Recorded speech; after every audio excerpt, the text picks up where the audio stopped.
My name is Isabella. I am 25 years old. I live in Miami. I work as a painter. I paint small things for shops. Sometimes I paint flowers on walls. Sometimes I paint signs or pictures for windows. It is not easy. The money is small. I live alone. I have no family now. My parents passed away many years ago. I have no brothers. I have no sisters. I have no one. I rent a small room. It is clean, but very small. I have one bed, one chair, and one table. I have a small fan for hot days. I eat simple food, rice, bread, and soup. I do not eat out. I do not buy new clothes. I try to save every dollar. Sometimes I skip dinner. Sometimes I cry at night. But I wake up each morning and work. That is my life. Just work, sleep, and try again. One rainy morning, I painted a window at a small cafe. My shirt was wet. My hands were cold. I was almost finished when a man came inside. He had gray hair and a long coat. He looked about 60. He walked slowly. He sat at a table near the door and watched the rain. Then he looked at me. I looked away. When I finished painting, I cleaned my brushes. The man stood up and walked to me. He smiled. It was a soft, kind smile. "You look tired," he said.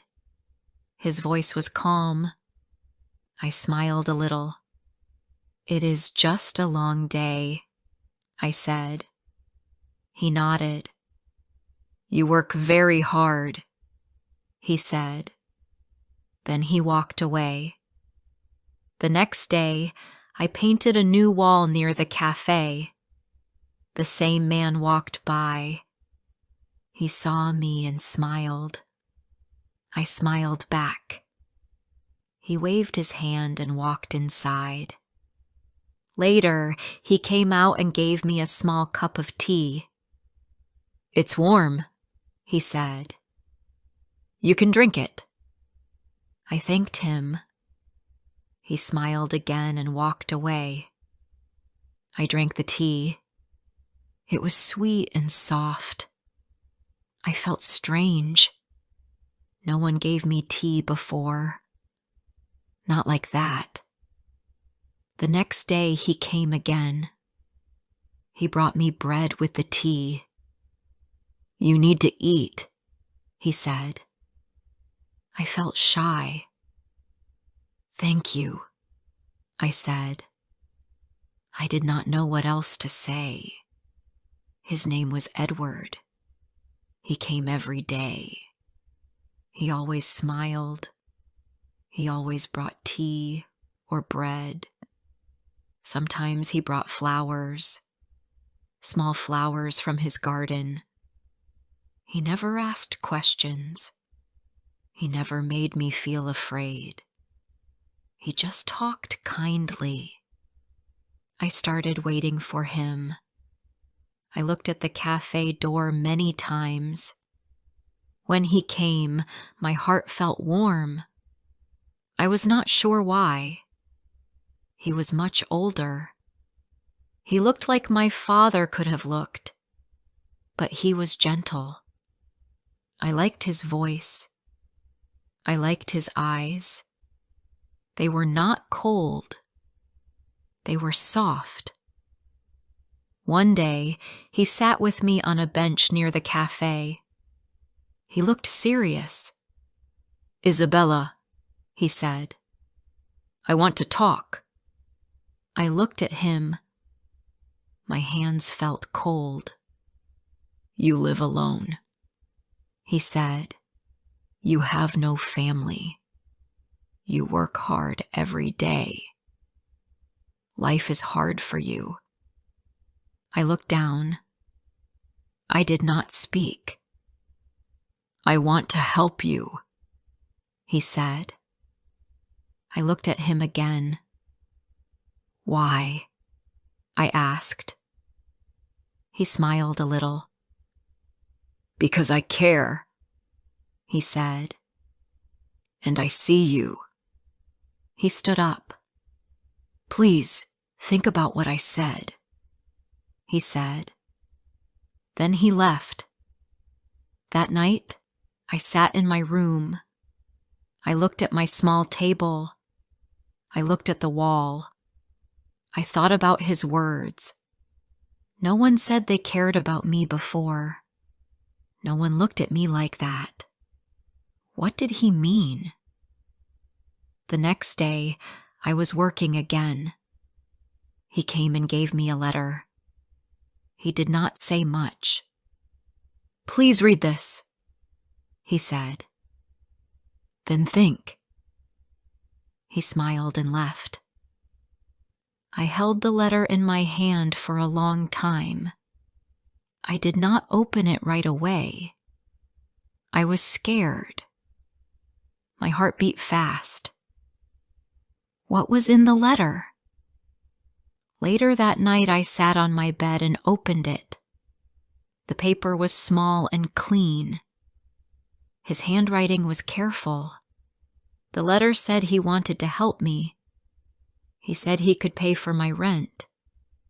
He could help with food and work. He said he would not ask for anything, but he wanted something too. He said he wanted marriage. My hands started to shake. Marriage? I could not sleep. I sat by the window. The rain fell again outside. My heart felt heavy. Was he serious? Was this real? I had no family. I had no help. Life was hard every day. My job was small. My money was never enough. And now, someone wanted to marry me. Someone wanted to help me. But was this right? I thought about his face, his kind voice, the way he gave me tea, the way he smiled. He never asked for anything before. He was always respectful.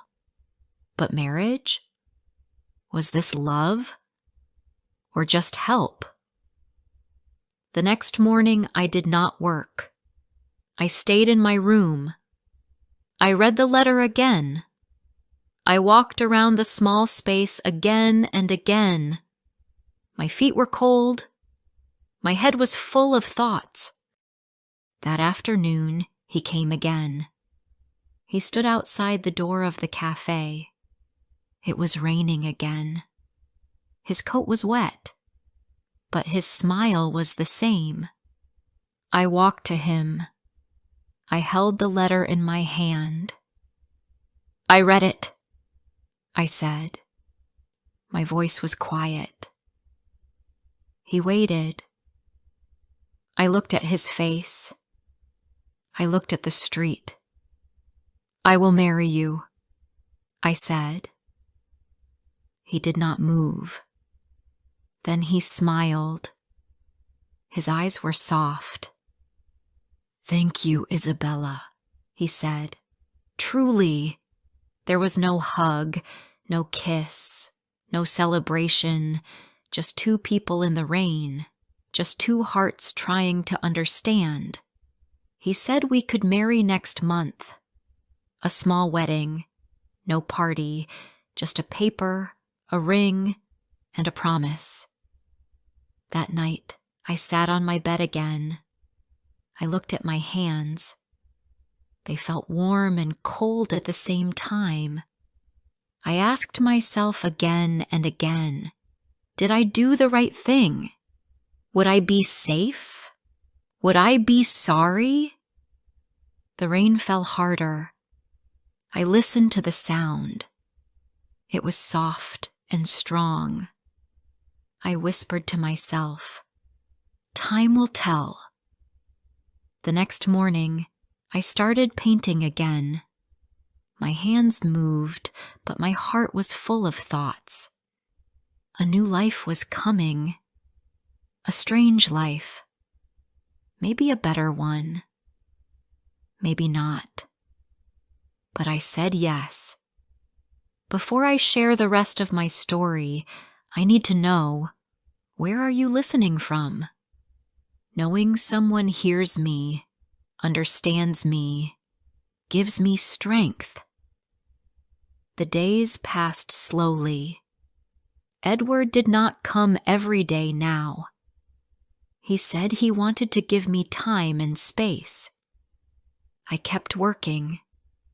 I painted shop windows and cafe walls. I tried to keep my mind busy, but the letters stayed in my bag. His words stayed in my head. I thought about the wedding. I thought about his offer. It still felt strange, but I had said yes. One morning, Edward came to see me again. He brought a paper with a date. It was the wedding day. He said, "Only a few people will come. No party. Just a small moment. Only if you still want to." I looked at the paper. I said softly, "Yes, I will be there." I did not tell anyone. I had no one to tell. I did not buy a dress. I had no money for that. I found an old white dress in my closet. It was simple. I washed it by hand. I ironed it with care. It looked soft and clean. I tied my hair with a white ribbon. That was all. The day came. The sky was cloudy. The air felt warm but heavy. I walked alone to the small building. It was a quiet place near the edge of the city. Edward waited outside. He wore a black suit. He looked clean and calm. He held a small bouquet. The flowers were not from a shop. They were from his garden.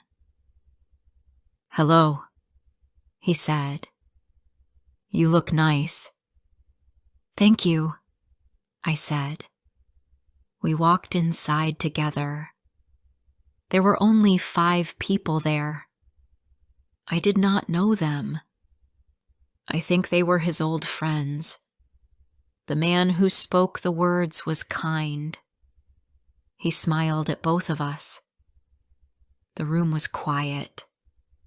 No music played. There were no cameras. Only our hands, our eyes, and 2 simple rings. Edward said, "I will care for you always." I said, "I will try." We put the rings on. The man said we were now married. Edward looked at me. His eyes were soft. "Let's go home," he said. We left the building. No one clapped. No one cheered. I did not mind. It felt like a dream, slow and quiet. His home was far from the busy streets. We took a short drive. I looked out the window. My heart beat fast. I had never been to his home before. I did not know what to expect. The house was small but strong. It had old walls and big windows. It smelled like flowers and wood. There were books on every shelf. The chairs looked soft. The curtains were thick and red. The air inside was warm. "This is my home," he said. "It is your home too now." I looked around.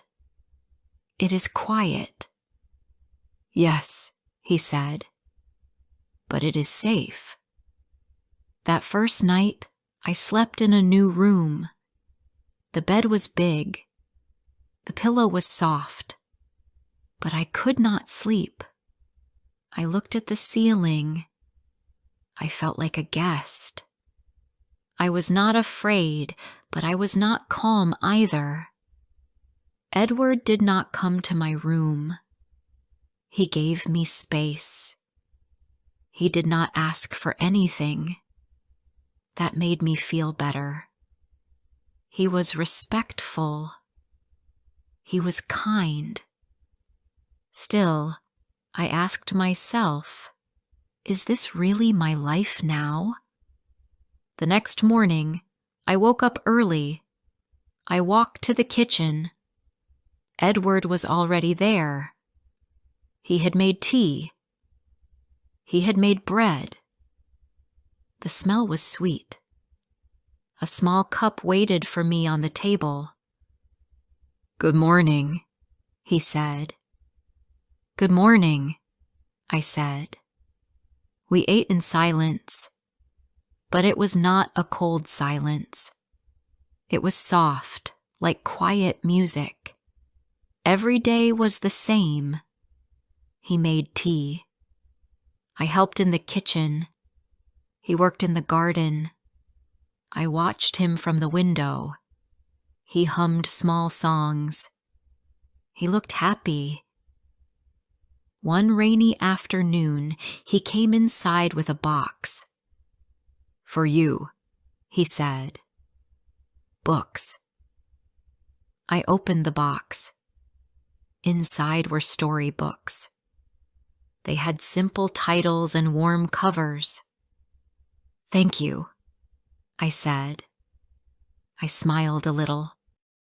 We started talking more. I asked him about his garden. He told me about the flowers. I asked him about his past. He spoke softly. He said he had no wife before. He had no children.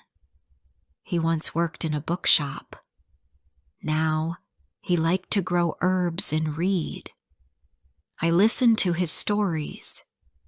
They were not big stories. No adventures, no travel, but they were kind stories. His voice was nice. His eyes stayed soft. One evening after dinner, he poured me more tea. "I'm glad you're here," he said. I looked at him. I felt something new in my chest. Not fear, not duty, just warmth. I said, "Thank you." The next morning, the sun came through the windows. I woke up and smiled. Just a little smile. I walked to the kitchen. He was baking again. He saw me and said, "Try this one." The bread was warm. I took a bite. It tasted sweet and soft. That day, he showed me the garden. Flowers were blooming. The herbs smelled fresh. "Nature teaches patience," he said. I liked that. We sat outside for a long time. We talked about books. We talked about simple things. He never asked me about my past. He never told me how to feel. He just listened. He just smiled. That touched me. I started to see him not just as an old man. I saw him as a kind man, a person with a gentle heart, someone who never wanted to hurt me, someone who gave without asking. One night we sat on the porch. The stars were bright. The air was cool. I held my cup of tea and looked at him. He said nothing. I said nothing. But I felt safe. Maybe this was not just about help. Maybe something was growing. It was small. It was slow. But it was there. The next day, I helped him in the kitchen. I made soup. He baked bread. We laughed when I dropped the spoon. He helped me clean it. He said, "You are doing well."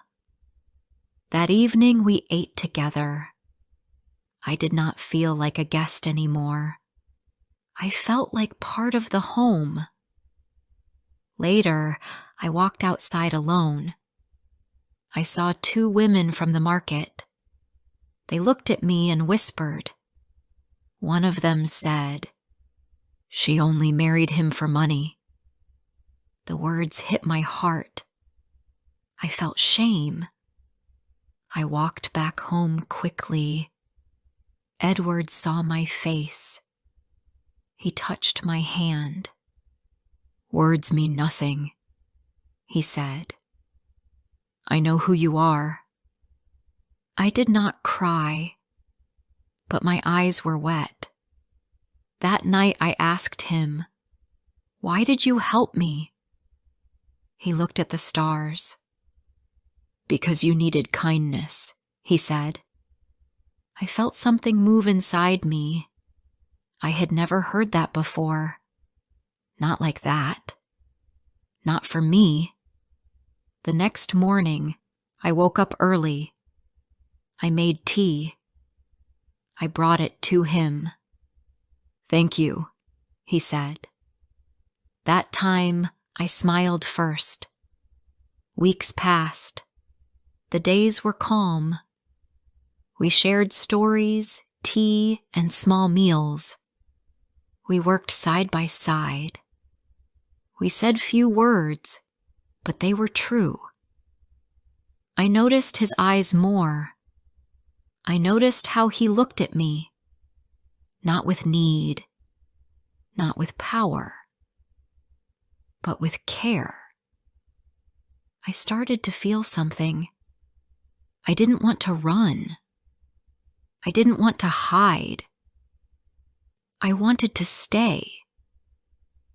I was not sure if this was love, but it was more than help, more than duty.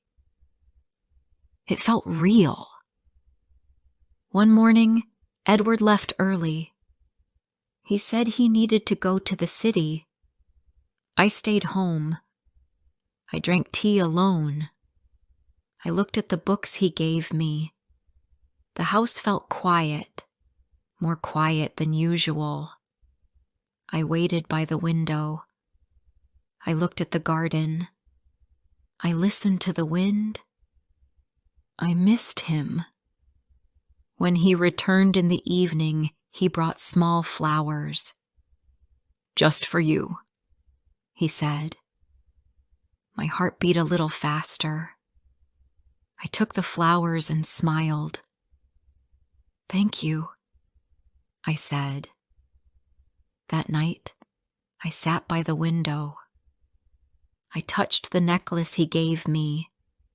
It was small, not expensive, but it was the first gift I wore because I wanted to, not because I had to. Later that evening, he made tea and sat across from me. "You seem happier these days," he said. I looked at him and nodded. "Yes, I think I am."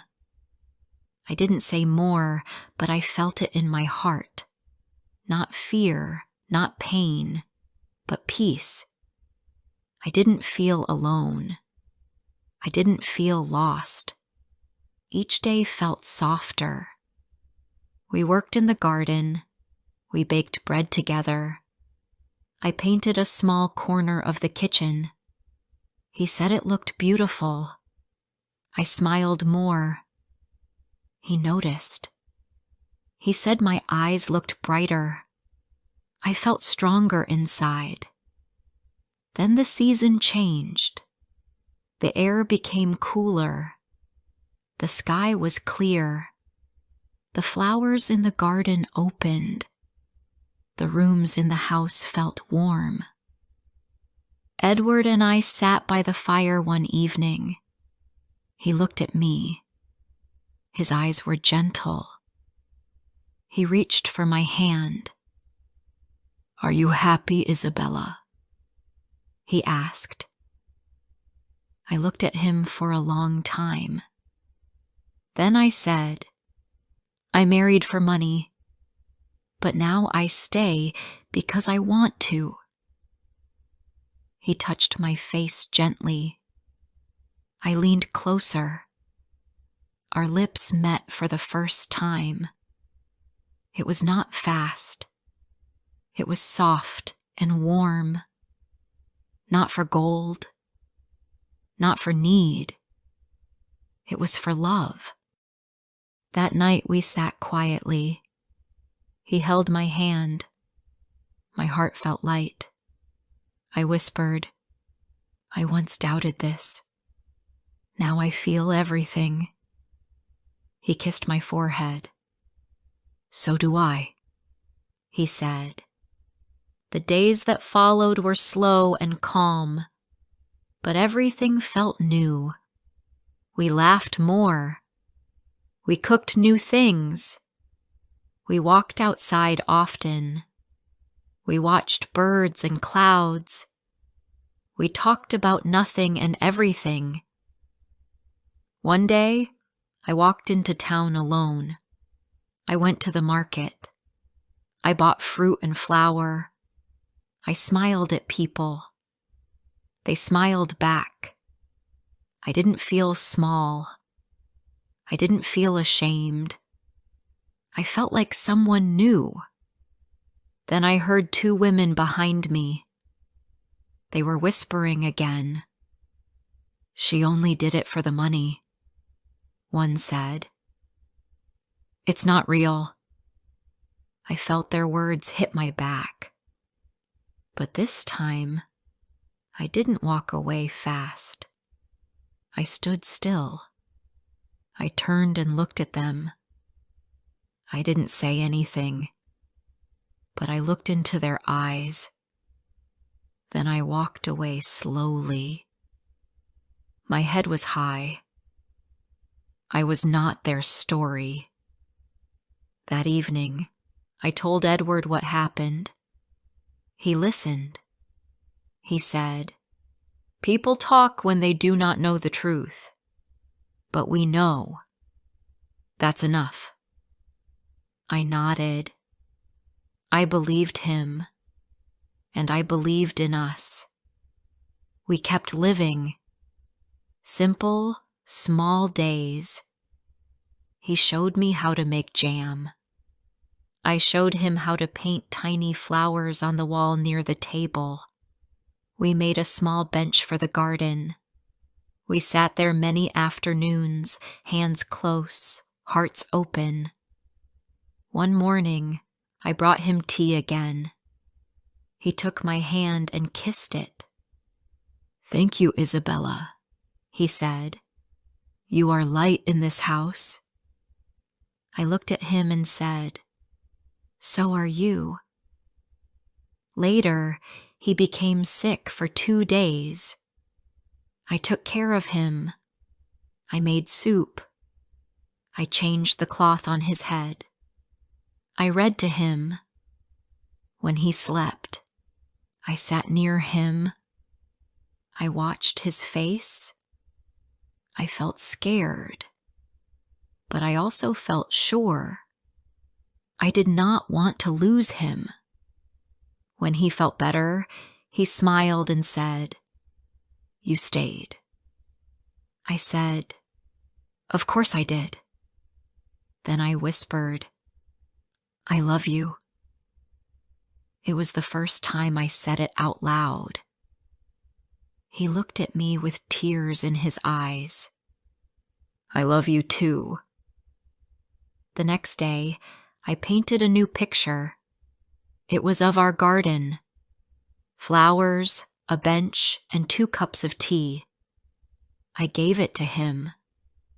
He hung it near the front door. We will see this every day, he said. Seasons passed. Our love grew like the garden, not fast, not loud, but deep and steady. I did not feel poor. I did not feel lost. I felt loved. I felt strong. One afternoon, I sat with him on the porch. I held his hand. We looked at the sky. He said, "You saved me." I said, "No, you saved me." He smiled. Maybe we saved each other. And I knew it was true. If this story touched your heart, don't forget to like, comment, and share. More emotional and inspiring stories are coming soon.